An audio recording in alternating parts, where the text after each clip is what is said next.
Lait, cookies, macchiato, beurre, smoothie, café, ces 6 produits ont un point commun, le CBD ou cannabidiol, une molécule extraite du cannabis.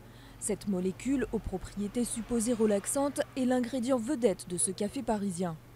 Là, on a les fleurs de chanvre. Sa variété, c'est la Blue Dream, à 8% de CBD. On part de ça pour faire toutes les infusions qu'on utilise et qu'on met dans le lait. Et on l'utilise pour faire la pâtisserie, comme par exemple les cookies, les brownies et aussi les boissons chaudes et les boissons froides. En plus du CBD, ces aliments contiennent du THC, le célèbre composé psychoactif du cannabis.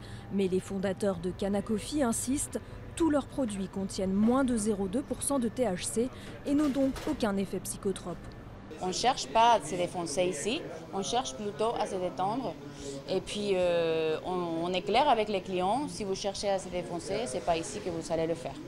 En France, certaines variétés de cannabis peuvent être utilisées à des fins commerciales dans l'alimentation ou le bâtiment, si elles contiennent moins de 0,2% de THC.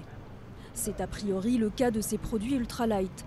Pour lever toute ambiguïté, la mission interministérielle de lutte contre les drogues a rappelé que la présence de THC dans les produits finis était interdite, quel que soit son taux. Tandis que le ministère de la Santé veut renforcer la loi pour mettre fin à ce marché, des spécialistes attirent l'attention sur un autre problème. Mais on n'a pas encore assez de données, de recul pour vraiment savoir qu'est-ce que ça fait, quels sont les risques. Et puis surtout, il y a tellement de styles, non seulement de styles, mais de variétés et de dosages de CBD qui sont vendus et de e-liquide à base de CBD différents que là, on ne sait plus tout à fait ni les effets, ni la concentration, ni les risques potentiels que ça peut avoir.